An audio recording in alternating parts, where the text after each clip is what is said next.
যাই হোক, আমার মনের কষ্ট বোঝার মতো ছোট্ট এই রাফি তো আছে। এত কষ্ট যা বলে বোঝাতে পারি না আমি। আর আমাকে বোঝার মতো কেউ নেই। যাদের আপন মনে করি তারাই কষ্ট দিয়ে দূরে ঠেলে দেয়। অপরদিকে মা মেয়ে রেদওয়ানকে নিয়ে অনেক চিন্তায় পড়ে গেছে।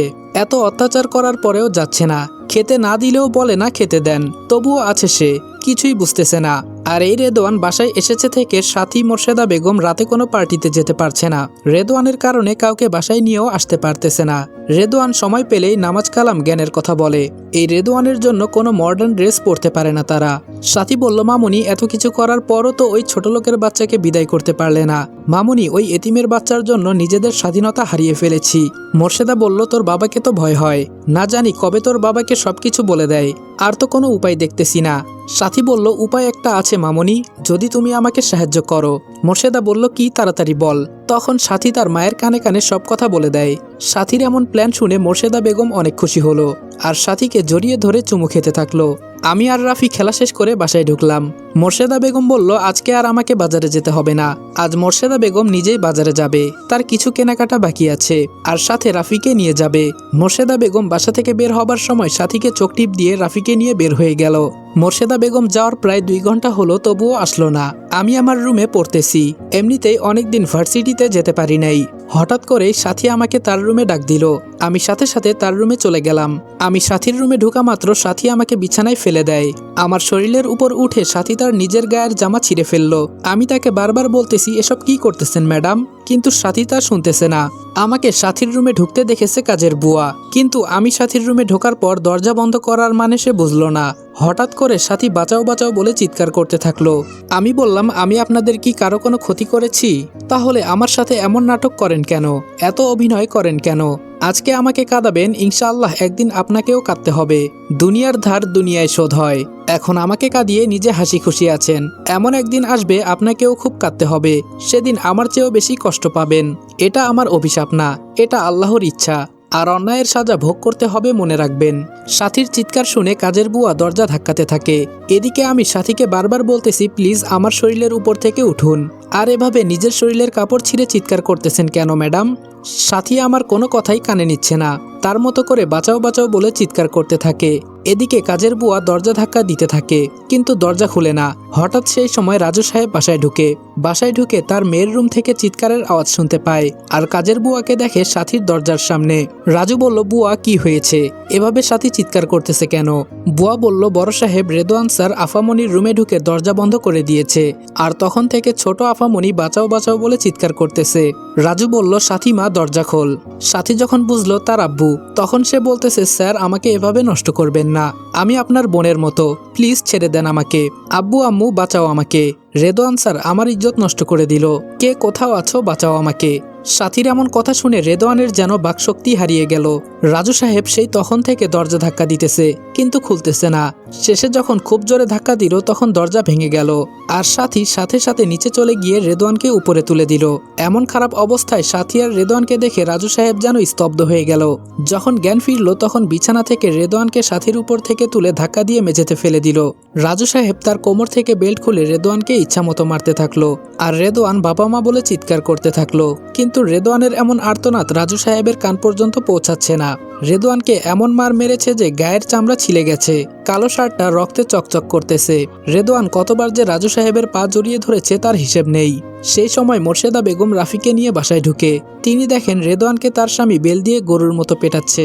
তিনি এমন ভাব করে যেন কিছুই জানে না। মোর্শেদা বলল, রেদওয়ানকে অমন করে মারতেছো কেন?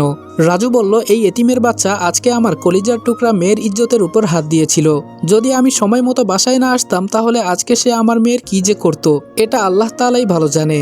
মোর্শেদা বলল, কি বলো এসব তুমি? রেদওয়ান এমন কাজ করতেই পারে না, তুমি না বলেছিলে ও খুব ভালো ছেলে? রাজু বলল, এই জানোয়ার যে ভালো মানুষের আড়ালে এত খারাপ একটা চেহারা লুকিয়ে রেখেছে তা তো জানতাম না। এইসব এতিমের জন্য কত কি না করলাম।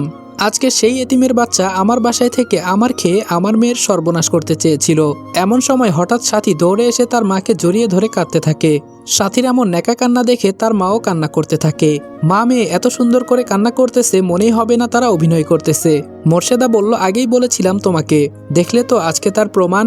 আর তোর উপর বিশ্বাস করে আমি বাজারে গেলাম, আর সেই তুই রক্ষক হয়ে আমার মেয়ের ভক্ষক হতে চেয়েছিলি। তুমি দাঁড়িয়ে কি দেখতেছো? মারতে থাকো এই এতিমের বাচ্চাকে, যেখানে আমাদের মেয়েকে কখনো গায়ে হাত তুলি নাই, আর আজকে এই এতিম ছোট লোক আমার মেয়ের সাথে। ছি। মোর্শেদা বেগমের বলতে দেরি রাজু সাহেবের রেদওয়ানকে মারতে দেরি হলো না। রেদওয়ান এবার মনে হয় মরেই যাবে। তার জীবনে এমন মার কখনো খায়নি সে। রেদওয়ান একবার সাথীর পা, একবার মোর্শেদা বেগমের পা, আর একবার রাজু সাহেবের পা ধরে বলতেছে তাকে যেন না মারে। কে শোনে কার কথা? রেদওয়ানকে মারতে মারতে অজ্ঞান করে ফেললো, তবুও মার থামালো না। রেদওয়ানের পুরো পিঠ দিয়ে রক্ত বের হলো, তবুও থামলো না। আর রেদওয়ানের এত আহাজারি ওরা কেউ কর্ণপাত করলো না। মোর্শেদা বলল, এই থামো, দেখো অজ্ঞান হয়ে গেছে মনে হয়, মরে গেলে আবার ঝামেলা হবে, এখন এটাকে বিদায় করো বাসা থেকে। রাজু তখন বুয়াকে বলল ওর বই কাপড় ব্যাগে ভরে নিয়ে আসতে, আর মোর্শেদা বেগমকে বলল গ্লাসে 1 গ্লাস পানি নিয়ে আসতে।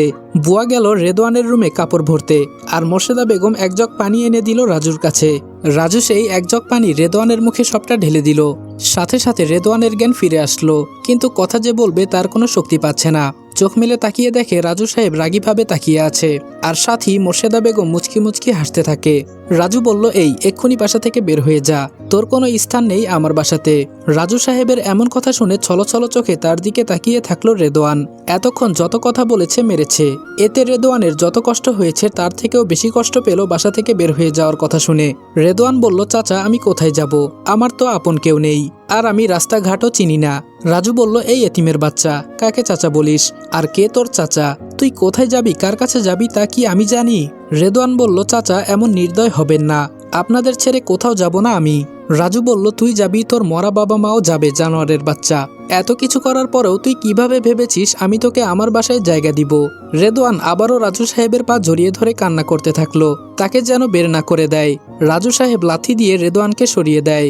রেদওয়ান এবার সাথীর পা জড়িয়ে ধরে, সাথীও ওর বাবার মতো করে। শেষে মোর্শেদা বেগমের পা জড়িয়ে ধরলে তিনিও লাথি মেরে রেদওয়ানকে তাড়িয়ে দেয়। রেদওয়ান বারবার এক এক করে সবার পা জড়িয়ে ধরে তাকে যেন বের না করে দেয়, কিন্তু কেউ রেদওয়ানের কথা শোনে না। যখন দেখতে পারলো রেদওয়ানকে রাজু সাহেব সরাতে পারছে না, তখন তিনি নিচের সিকিউরিটি গার্ড মানে দারোয়ানগুলোকে ফোন করে 9 তলায় আসতে বলল। বুয়ার ব্যাগ গোছানো হলে বাহিরে এসে রেদওয়ানের সামনে দেয়। ঠিক সেই সময় দারোয়ানগুলো আসে। রাজু সাহেব বলে একে বাসার বাহিরে ফেলে দিতে, আর ভেতরে যেন ঢুকতে না পারে। দারোয়ান 3 জন রেদওয়ানকে এমনভাবে ধরে যে রেদওয়ান একটুও নড়তে পারে না। বারবার শুধু রেদওয়ান বলে, চাচা আমাকে তাড়িয়ে দিবেন না, আপনারা ছাড়া এই শহরে আমার কেউ নেই, আমি কার কাছে যাব, কার কাছে থাকবো? কিন্তু রেদওয়ানের কথা কেউ শুনল না। রেদওয়ানকে রাস্তায় ফেলে দিয়ে গেট লাগিয়ে দিল দারোয়ানগুলো। রাস্তা থেকে এসে আবারও গেট ধাক্কাতে থাকে রেদওয়ান, কিন্তু কেউ তা পাত্তা দেয় না। শেষে যখন রেদওয়ান বুঝতে পারলো তার এখানে আর থাকা হবে না, তখন সে অনেক কষ্টে সেই জায়গা ত্যাগ করে চলে যায়। রেদওয়ানের এমন হাল দেখে কেউ কান্না না করলেও ঠিকই রাফি কেঁদে ফেলেছে। রাফি এটাও বুঝতে পেরেছে সবকিছু তার মা বোনের সাজানো ছিল, তা না হলে কেন আজ রেদওয়ানকে বাজারে না পাঠিয়ে নিজেই বাজারে গেল। রাজু সাহেব তার নিজের রুমে গিয়ে চেয়ারে বসে ভাবতে থাকে, মানুষ কতটা খারাপ হতে পারে, যাকে বিশ্বাস করে বাসায় ঠাঁই দিয়েছি আজ সেই কিনা তার মেয়েকে। ছি, ভাবতেও লজ্জা লাগছে রাজুর। মা মেয়ে রুমে গিয়ে দরজা বন্ধ করে খিলখিল করে হাসতে থাকে। আজকে মনে হয় মা মেয়ে এতিম রেদওয়ানকে বাসা থেকে সরিয়ে বিশ্বজয় করে ফেলেছে।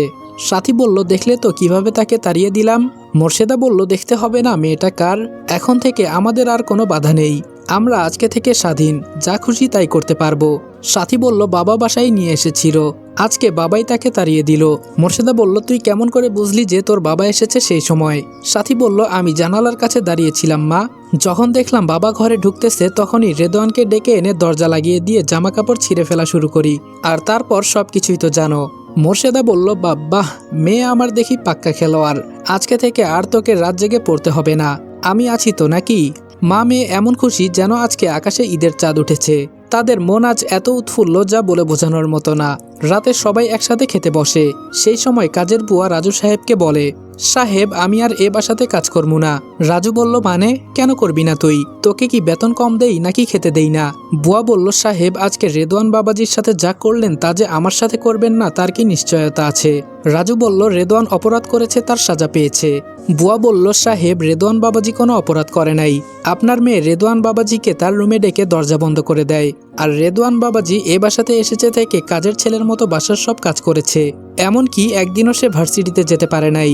আর কাজে কোনো ভুল করলে ম্যাডাম রেদওয়ান বাবাজিকে এই রড দিয়ে ইচ্ছামতো মারতো, আর আপনাকে বলে দিলে রেদওয়ান বাবাজিকে আরো শাস্তি দিবে ম্যাডাম তাই বলে ভয় দেখাতো। এমন দিন যেত যে রেদওয়ান বাবাজি না খেয়ে থাকতো সাহেব। কাজের বুয়ার কথা শুনে রাজু সাহেব অনেক চমকে গেল। তার মানে আজকেও রেদওয়ান কোনো অপরাধ করে নাই। তখন তিনি তার মেয়ে আর স্ত্রীর দিকে তাকালে তারা ভয়ে মাথা নিচু করে ফেলে। রাফি বলল, আব্বু ভাইয়াকে প্রতিদিন বাজারে পাঠাতো আম্মু, কিন্তু আজকে আম্মু আমাকে সাথে নিয়ে বাজারে গেছে। রেদওয়ান ভাইয়ার মুখ দেখেই বুঝেছি ভাইয়া কোনো দোষ করে নাই। রাজু বলল, যদি দোষ না করে তাহলে মুখে বলল না কেন? বুয়া বলল, সাহেব রেদওয়ান বাবাজি তো কারো কথার কোনো উত্তর দেয় না, যে যাই বলুক না কেন সব মাথা পেতে নেয়। রাজু এবার বুঝতে পারলো রেদওয়ানের কোনো অপরাধ নাই, তাই খাওয়া বাদ দিয়ে দৌড়ে সিঁড়ি দিয়ে নেমে নিচে গেল। রাস্তায় দেখলো রেদওয়ান কোথাও নেই। দারোয়ানকে জিজ্ঞেস করলে তারা বলে অনেক আগেই চলে গেছে। রাজু মন খারাপ করে আবার বাসায় আসে। রাজু বলল, এত ছোট মনের তোমরা দুজন, ছেলেটা কি এমন ক্ষতি করেছিল তোমাদের, যার কারণে এমনটা করলে? গরিবরা কি মানুষ না? তোমাদের মা মেয়ের এত অন্যায় মাথা পেতে নিত, তবুও কিছু বলতো না। তার সাথে এমনটা করতে পারলে তোমরা?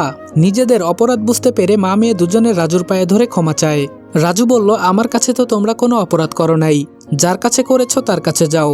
এই বলে রাজু নিজের রুমে গিয়ে দরজা বন্ধ করে হাত মুষ্টিবদ্ধ করে ঘুষি মারতে থাকে আর নিজের অপরাধের অনুশোচনা করতে থাকে। না চাইতেও রাজুর চোখ দিয়ে পানি বের হয়ে আসে। তখন রেদওয়ানের আহাজারির কথা রাজুর মনে পড়ে যায়, কিভাবে ছেলেটা পা ধরে কান্না করেছিল। এত মারার পরেও যেতে চায়নি রেদওয়ান।